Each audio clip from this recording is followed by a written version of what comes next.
Hey guys, welcome to this section. We're doing days 117 through 123. Kind of going through Samuel, which doesn't have a lot of stuff that deals with the things that we've been talking about. So as we read through David and his life, there are a few things that come up.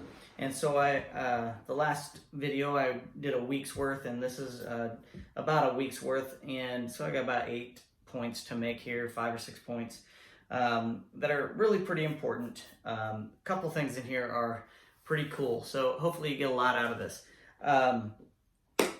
Day 117 through day 123. So the first thing I have listed here is God brings us back to him. So let's read what that is talking about. 2 Samuel 14:14. All of us must die eventually. Our lives are like water spilled out on the ground, which cannot be gathered up again. But God does not just sweep life away.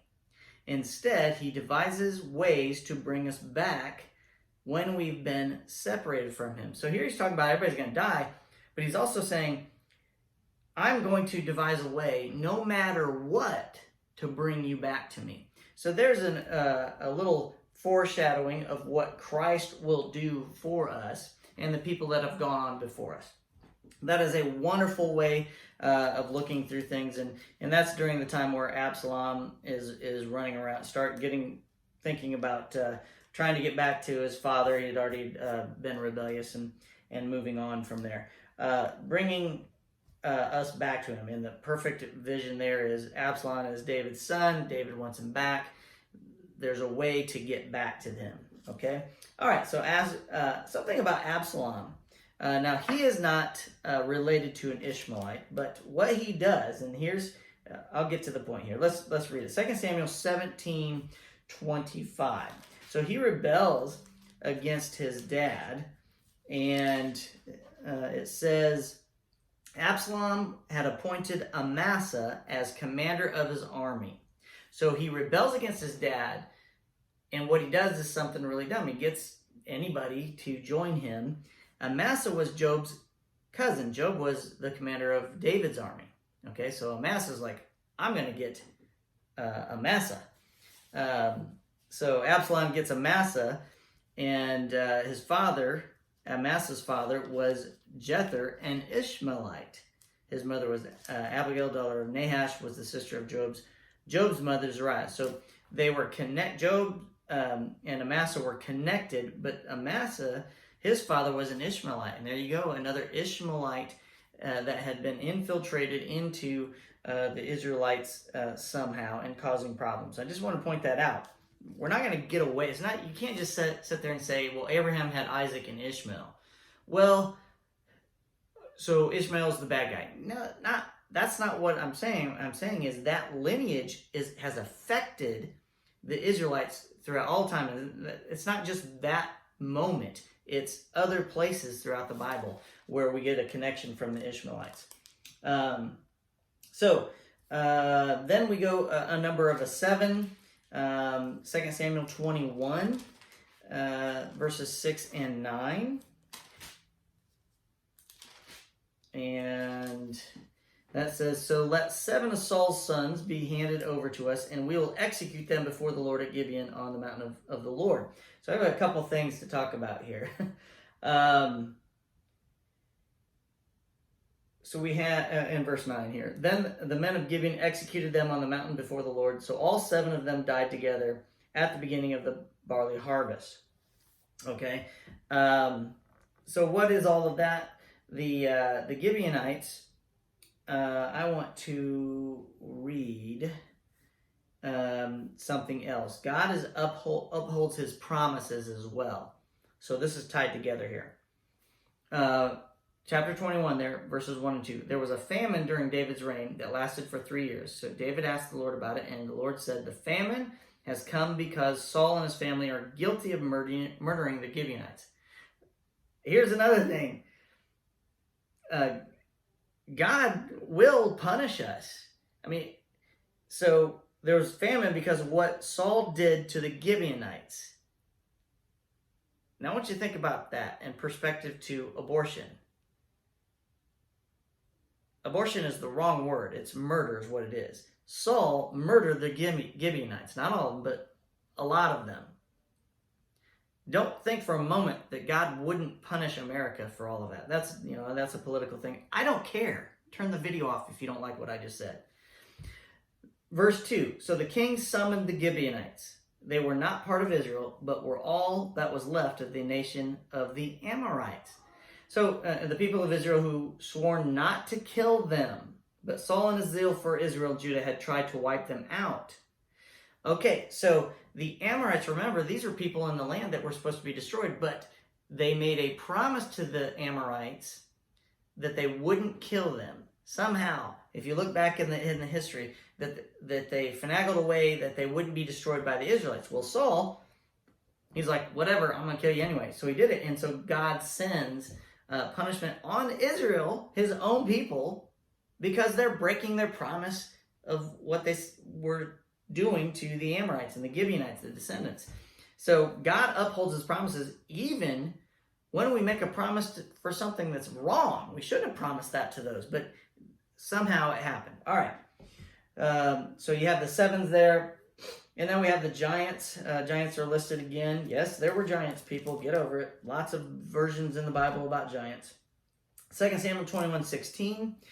Ishbenob was a descendant of the giants. His bronze spearhead weighed more than 7 pounds, and he was armed with a new sword. He had cornered David and was about to kill him. And then we have 18 through 22. After this, there was another battle against the Philistines. And it goes on and talks about the 4 giants there. So there's references to giants. I'm not going to read the whole thing. 1 Chronicles 20. If we go to 1 Chronicles 20, verse 4. After this, war broke out with the Philistines at Gezer as they fought. And this is talking about the same thing. So in Chronicles, it's referencing all the stuff that happened in David's lifetime. So there's more references there for giants. And then now we're getting into some cool stuff here. Blast of God's breath. 2 Samuel 22, verse 16. All right. Then at the command of the Lord, at the blast of his breath, the bottom of the sea could be seen, and the foundations of the earth were laid bare. This is David's song of praise, and he's describing this in your list of sevens and God's attributes and his names and stuff. God's attributes, I put in there the blast of his breath. All right, Revelation 16:17. Actually, before that, I'm going to read Psalms. Psalm 8, 7 through 15. I think it's Psalms 18, 7 through 15. Psalms 18, 7 through 15.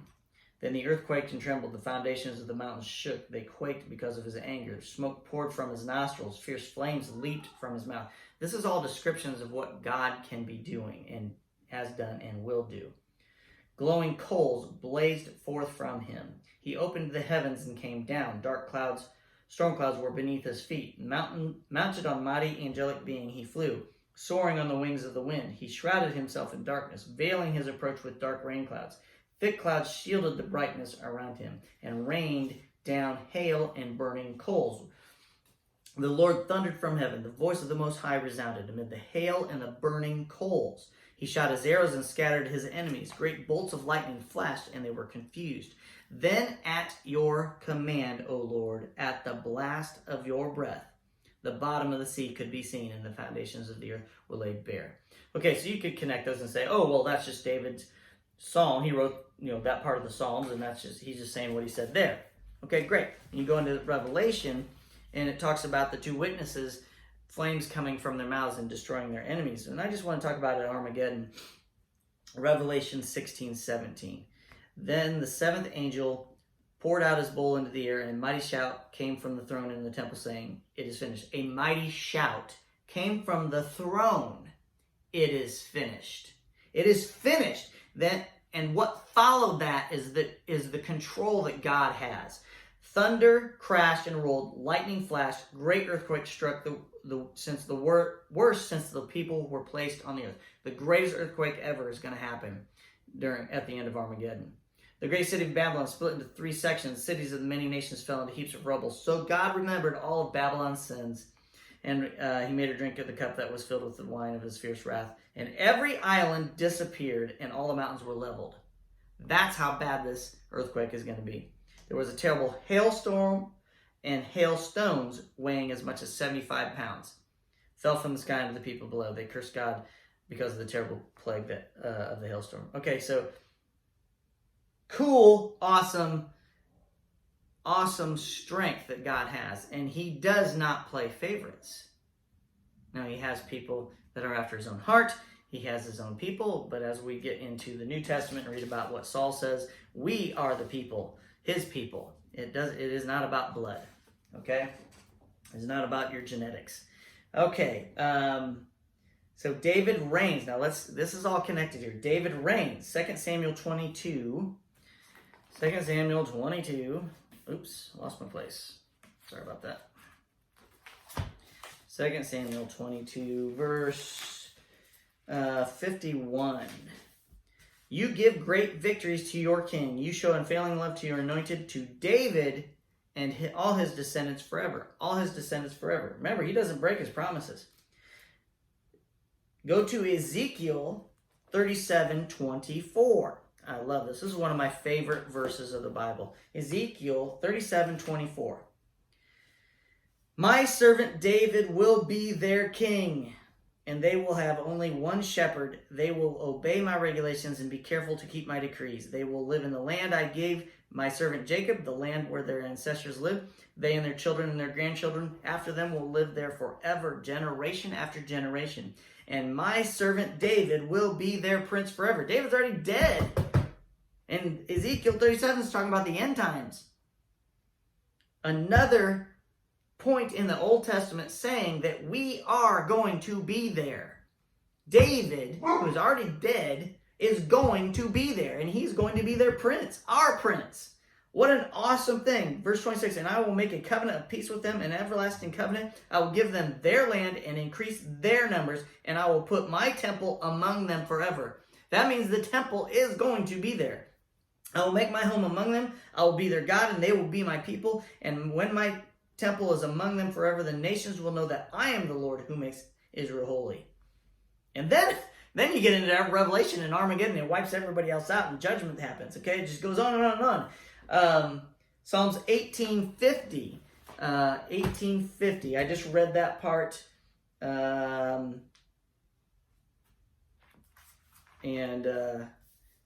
Also it matches what it said for 2 Samuel 22:51, or David rules forever. Not rule, is prince forever. And then we get into something really cool that I love to discuss. 1 Chronicles 25:6-8. And this is the last thing. All these men were under the direction of their fathers as they made music at the house of the Lord. Their responsibilities included the playing of cymbals, harps, and lyres at the house of God. Asaph, Jeduthun, and Haman reported directly to the king. They and their families were all trained in making music before the Lord, and each of them, 288 in all, was an accomplished musician. They were trained and were accomplished musicians. Those are gifts from God. The musicians were appointed to their term of service by means of sacred lots, without regard to whether they were young or old, teacher or student. There is no doubt that music is important in church. No doubt. And there will be music forever and ever. What a wonderful thing, especially for my son who is going into music. What an outstanding, wonderful thought that there's going to be music. That are your days 117 through 123. I hope you got a lot out of it. And maybe I'll see you tomorrow, maybe in a week. Have a good one.